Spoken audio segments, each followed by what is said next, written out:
هر چیزی اصول خاص خودشو داره، حتی نوشیدن آب. سلام، چطورید؟ یکی از مشکلات اصلی ما چطور آموزش دیدن و کسب اطلاعات جدید هستش. از زمانی که تریدری و معامله‌گری داخل ایران باب شد، اکثر شیادان، منظورم استادهای محترم صاحب فن نیستش، اونایی که دنبال فروش پکیج هستن، فقط نیومدن بگن که هنرجوی عزیز اصول دیدن دوره اینجوریه. هنرجو میومده دوره رو میخریده، چیزی دستگیرش نمیشده، فکر میکرده مشکل از جای دیگه است و میرفته هزینه واسه یه دوره دیگه میکرد و همین روال ادامه داشته. ابتدا بیایید از منظر و دیدگاه علمی به قضیه نگاه کنیم. طبق گفته روانشناس آلمانی هرماند بینگ هاوس، عجب اسمی داره، در منحنی و قاعده فراموشی چیزی که یاد میگیریم و تازه کسب اطلاعات میکنیم در 7 روز اول فقط 25%ش در ذهن ما باقی میمونه و بعد از گذشت حدود 30 روز 90% اون اطلاعات از ذهنمون پاک میشه و فراموش میشه. اما دلیلش کجاست؟ دلیل این اتفاق پروسه انتقال اطلاعات جدید از حافظه کوتاه مدت به حافظه بلند مدت هستش. ولی خب چجوری باید این اتفاق رو متوقف و رفع اشکال کنیم؟ اینجاست که گزینه و تکنیک جعبه لایتنر و پاداش میاد وسط. تکنیک جعبه لایتنر که توسط سباستیان لایتنر تو کتاب چگونه یاد بگیریم آموزش داده شده و بر پایه اصول تکرار در زمانبندی های منظم هستش گفته شده. این اصول به فرد کمک میکنه تا بتونه در سریع ترین زمان بیشترین اطلاعات رو از حافظه کوتاه مدت به بلند مدت انتقال بده. البته بگم که این تکنیک مخصوص آموزش کلمات و یادگیری زبان هستش که میتونید برید سرچ کنید. ولی خب من اینجا بهتون آموزش میدم که چجوری هر دوره‌ای رو بتونید ببینید و از حافظه کوتاه مدت به بلند مدت در سریع ترین زمان انتقال بدید. تکنیک بعدی توسط بوریس فردریک اسکینر ابداع شده، عجب اسمایی دارن.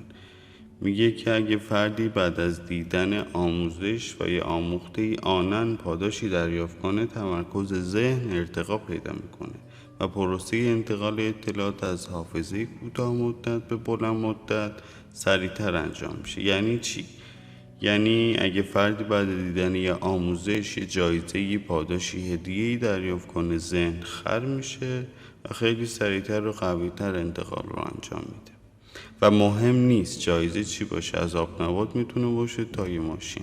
تو این ویدیو میخوام بهتون آموزش بدم که چجوری با ترکیب این دوتا تکنیک هر چیزی رو داخل ذهنتون وارد کنید و هیچ موقع فراموش نکنید. به این میگن قانون ترکیب. دیگه انتخاب موضوع تو چه زمینه‌ای با خودتونه. ما اساس رو میذاریم رو آموزش‌های تریدری و غیر حضوری. بریم سر گفتن اصول و مراحل مورد نیاز. مرحله اول، آموزش مورد نظر رو یک بار مثل فیلم سینمایی نگاه میکنیم. حتی شد یک مقدار خیلی کمی سرعت آموزش دیدن رو بالا میبریم.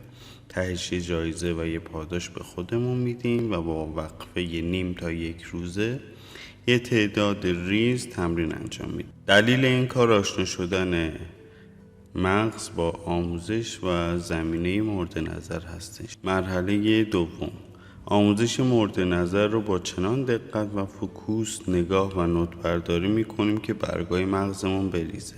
تأکید میکنم نوت برداری و نوشتن تأثیر 3 برابری تو روند سرعت مغزمون داره. تهش بازم یه جایزه بهتر از مرحله قبل به خودمون میدیم و با وقفه 1 تا 2 روزه برای هندل کردن مغز دوباره میریم پی تمرین. مرحله سوم، اول پاداشی که تو مراحل قبل دریافت کردیم رو به خودمون میدیم که ذهن یادآوری کنه که اون آموزش ها و اطلاعاتی که وارد مغز شده چی بوده. و مثل مرحله اول آموزش مورد نظرمون رو یک بار مثل فیلم سینمایی دوباره نگاه و ریویو میکنیم. با سرعت بالا هم ایرادی نداره و بعد از وقفه 1 تا 2 روزه میریم تمرین های بیشتری انجام میدیم. دلیل این کارم چسبیدن موضوع و آموزش مورد نظر در کف زمین حافظه بلند مدت هستش. خب این شد کل مراحل یادگیری بر طبق تکنیک و اصول درست. با عملی کردن این تکنیک ها باعث میشه هیچی از ذهنتون فراموش نشه، از جمله آموزش ها و اطلاعاتی که آینده و زندگیتون بهش بستگی داره. به انیشتین میگن که بهترین راه آموزش چیه؟ میگه مثال زدن. بیاید یه مثال بزنم و برم. آموزش رو یک باکس پازل در نظر بگیرید. مرحله اول میشه اون قسمت که تکه های پازل رو ریختید زمین و دارید تکه ها رو دونه دونه بررسی میکنید. توی قسمت چشم میبینید، توی قسمت پا میبینید و یا هرچی که اون شمایل پازل داره. مرحله دوم میشه تمرکز، رجوع کردن و تکمیل پازل مورد نظر و مرحله سوم میشه انجام پازل و دیدن شمایل نهایی و چیزی که از قرار دادن تکه‌های پازل در کنار هم حاصل شده و لذت بردن ازش. امیدوارم این آموزش براتون سودمند باشه. به این میگن قانون ترکیب. خدا یارتون و نگهدارتون. خدا.